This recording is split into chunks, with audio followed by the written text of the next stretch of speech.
Halo Sobat Aspek, jumpa lagi dengan saya Rio di Ngobras with You. Ya, hari ini kita kedatangan tamu spesial, seorang SFP, MDRT, dan seorang leader, Mbak Lutfi Andayani. Apa kabar Mbak Lutfi? Halo Mas Rio, luar biasa, alhamdulillah puji Luar Tuhan. biasa, terima kasih loh Mbak bisa diundang hari ini untuk podcast dan Sama-sama. YouTube kita hari ini. Dengan senang hati. Oke Mbak Lutfi, kita kemarin itu sudah membahas tentang apa itu asuransi dan pengertiannya ya asuransi.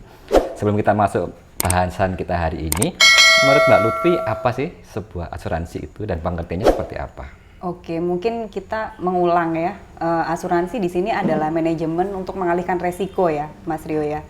Jadi kita ini kan hidup berdampingan dengan yang namanya resiko. Jadi resiko-resiko tersebut dialihkan ke perusahaan asuransi tersebut gitu. Oke, menarik ya. Jadi sebuah asuransi itu adalah pengalihan sebuah resiko ya Iya, Mbak Lutfi. betul. Kita hari ini kita membahas tentang apa sih itu penyakit kritis. Nah, Oke. kalau kita lihat ya di Indonesia ini tingkat kematiannya yang paling besar adalah Karena penyakit kritis. Karena penyakit kritis. Menurut Mbak Lutfi nih, apa itu asuransi penyakit kritis? Kalau dari arti katanya sendiri ya, bahwa asuransi penyakit kritis adalah asuransi yang mengcover khusus untuk penyakit kritis, Mas Rio. Jadi khusus ya? Khusus baik itu penyakit kritis tahap awal ataupun tahap akhir. Kayak jantung gitu ya, termasuk penyakit kritis ya Mbak ya? Iya, Jantung, kayak stroke, Betul. kanker ya. Kanker itu di termasuk Indonesia juga. itu Paling banyak kena kanker sama ya diabetes ya, Iya, orang-orang betul. seperti itu. Betul. Nah Mbak Lutfi, menurut Mbak Lutfi apa sih bedanya asuransi rawat inap ya dengan asuransi penyakit kritis itu sama atau beda Mbak Lutfi? Beda. Jadi kalau misalkan Bedanya di mana tuh? untuk asuransi kesehatan yang rawat inap itu memang dia khusus untuk mengcover pada saat dia berada di rumah sakit. Jadi biayanya didapatkan dari situ. Gitu. Nah, sedangkan penyakit kritis ini khusus untuk mengcover penyakit kritisnya sendiri. Oke. Gitu. Jadi sudah di luar biaya yang rumah sakit tadi, yang rawat inapnya tadi. Oke, gitu. karena kalau kita menderita penyakit kritis, Biayanya pasti lebih besar lebih lagi. besar dan tidak dirawat di rumah sakit ya. Karena penanganannya kan jangkanya kan lumayan agak panjang, namanya juga penyakit kritis gitu kan. Oke, jadi kalau kita mempunyai asuransi penyakit kritis kan nggak harus menginap ya di rumah sakit dan harus dirawat dan itu biayanya besar sekali. Besar sekali. Contohnya kayak misalkan diabetes, misalkan cuci darah gitu kan, nggak harus stay di rumah sakit gitu kan, betul. tapi dia pulang, nanti ada waktunya dia cuci darah gitu. Oke, kayak orang kena kanker dia harus kemo. Kemo kan gitu juga ya. nggak harus stay di rumah sakit. Sobat Aspek, keren banget ini penjelasan Mbak Lutfi. Sebelum kita lanjut ya, jangan lupa like dan subscribe video kita di YouTube kita sama di podcast kita. Nanti di follow ya di Asuransipedia. Boleh dicari nih di YouTube ada, Spotify ada. Jadi kita penyebar di mana-mana Mbak Lutfi. Iya. Sekali lihat langsung wah ini udah langsung klik ya, betul. Mas Rio ya. Mbak Lutfi tadi kan kita ngomong tentang biaya ya, biaya asuransi biaya Penyakit penyakit kritis kritis itu kan tinggi banget ya. Iya, betul. Kira-kira kalau kita kena ya katakanlah kanker ya, itu kalau kita hitung kira-kira menghabiskan biaya berapa Waduh, ya Mbak bisa Lutfi? miliaran ya, ratusan juta bahkan sampai miliaran tergantung kita berobatnya di mana, Mas Rio. Wih, berarti biayanya bisa miliaran ya Mbak Lutfi ya? Iya, betul. Tinggi sekali. Oke, jadi Mas bisa Rio. dipakai juga kalau kita memiliki asuransi penyakit kritis itu untuk biaya hidup ya Mbak Lutfi Ya, ya? untuk menggantikan biaya yang hilang pada saat kita menderita penyakit kritis. Jadi kan ada biaya-biaya yang hilang itu nggak hanya yang untuk di rumah sakit, tapi ketika orang tersebut juga nggak bisa bekerja. Jadi Oke. income-nya bisa digantikan dari asuransi penyakit kritis tersebut. Betul. Karena jumlahnya nanti cukup besar gitu. Betul, jadi kalau kita sudah kena penyakit kritis berarti kita sudah tidak bisa bekerja kembali ya Mbak Lutfi ya? Iya. Kebanyakan Oke. begitu. Betul. Mbak Lutfi, apakah orang ya khususnya di Indonesia ini harus memiliki asuransi penyakit kritis Mbak? Wajib atau enggak gitu Ya, ya? wajib atau enggak? Kalau saran saya sih sebaiknya punya ya. Itu pun bisa dilihat dari riwayat kesehatan keluarga ya. Caranya kita melihat ke atas silsilahnya seperti apa. Misalkan ada di garis keturunan itu ada yang terkena penyakit kritis ya. Sebaiknya kita bikin dari sekarang. Oke, menurut Mbak Lutfi yang harus diutamakan harus memiliki asuransi kesehatan ya, maksudnya rawat inap atau harus memiliki asuransi penyakit kritis dulu? Kalau idealnya sih dua-duanya harus punya. Idealnya Tapi harus mana punya. yang lebih dulu? Kalau misalnya kita nggak di cover dari kantor, sebaiknya kita bikin sendiri yang untuk asuransi rawat inap. Baru kita ikuti dengan penyakit kritis, asuransi untuk penyakit kritis. Oke, jadi memang keduanya ini wajib ya?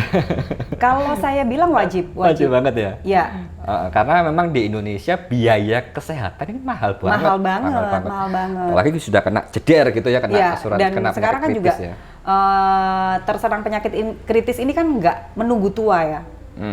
Jadi usia-usia produktif pun banyak sekarang yang terserang. Betul. Kemarin teman saya usia 34 itu sudah kena penyakit jantung. Nah, itu juga biayanya cukup ya, besar. Karena pengaruh dari gaya hidup lifestyle ya. Bener. Makan seenaknya, makan jeroan ya Mbak Lutfi ya. Benar. Wah, itu suka saya. Nggak boleh ya? Boleh Mbak, jangan sering-sering. Sesuai porsi ya. Iya, jadi, betul. Benar. Nah, Mbak Lutfi, syaratnya untuk mengambil asuransi penyakit kritis itu apa ya Mbak? Kalau syaratnya sih untuk mengambil semua jenis asuransi sama sebenarnya ya. Yang pertama harus sehat. Betul. Yang kedua harus ya mampu membayar preminya tadi. Jadi mumpung kalau misalkan usianya masih produktif, kan berarti dia masih menghasilkan income. Nah, sebaiknya saatnya membeli ya sekarang gitu. Oke. Nah, ini saya tuh pernah dengar ya waktu orang mau mengambil asuransi penyakit kritis itu nanti deh nunggu tua gitu ya. Itu kadang-kadang aneh juga pemikirannya. Kan nggak ada jaminan dong pada saat dia usianya sudah bertambah, tidak ada jaminan bahwa penyakit kritis itu tidak akan menyerang gitu kan.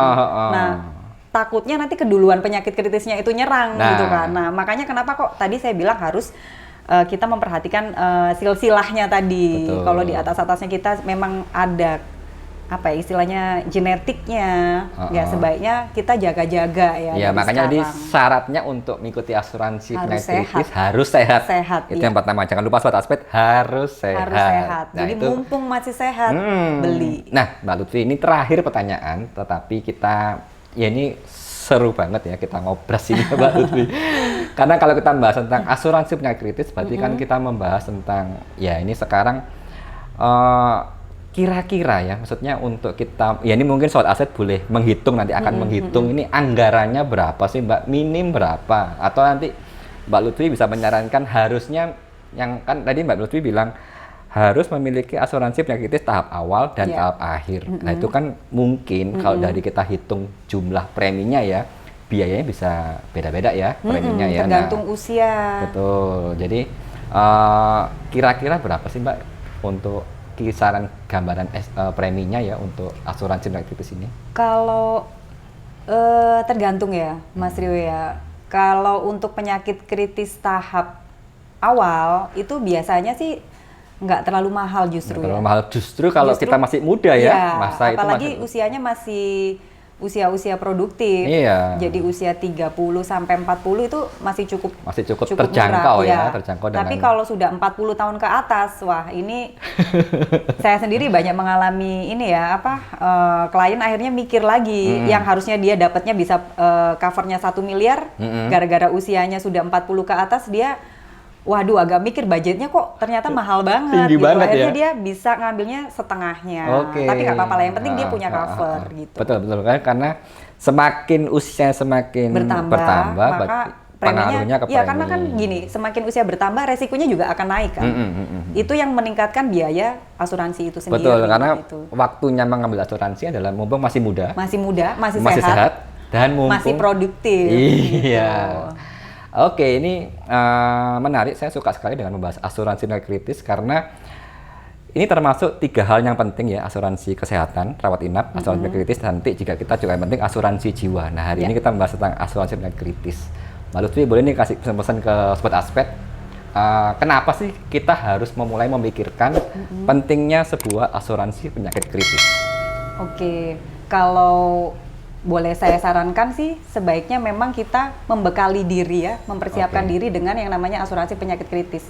Karena di sini ini akan menguras biaya yang cukup besar ketika resiko itu datang pada kita. Jadi itu bisa menghabiskan budget yang bahkan miliaran. Iya, jadi sampai bikin istilahnya bisa bikin bangkrut, bisa bikin ngutang itu memang iya. Karena ya kita banyak lah data sampai jual aset gitu ya Mbak Lutfi. Banyak data ya yang sudah kita bisa akses di beberapa sosial media kan. Itu banyak sekali nanti mungkin teman-teman Sobat Aspet bisa browsing ya di situ ya, bahwa biayanya sampai berapa. Betul. Nah, jadi sebaiknya kita mengeluarkan uang yang sedikit ya, tapi kita bisa punya cover yang mumpuni gitu, terutama untuk penyakit kritis. Oke, Sobat Aspet, terima kasih. Kita sudah dapat penjelasan dari Mbak Lutfi Andayani ya, untuk kita pentingnya sebuah asuransi penyakit kritis. Iya, semoga bermanfaat ya Sobat Semoga bermanfaat Aspet. dan memberikan wawasan ya kepada Sobat Ya. Aspet. Dan boleh nih dipikirkan nih budgetnya berapa Ya. ini, nanti kita kontak-kontakan lagi, silahkan di komen, boleh silahkan.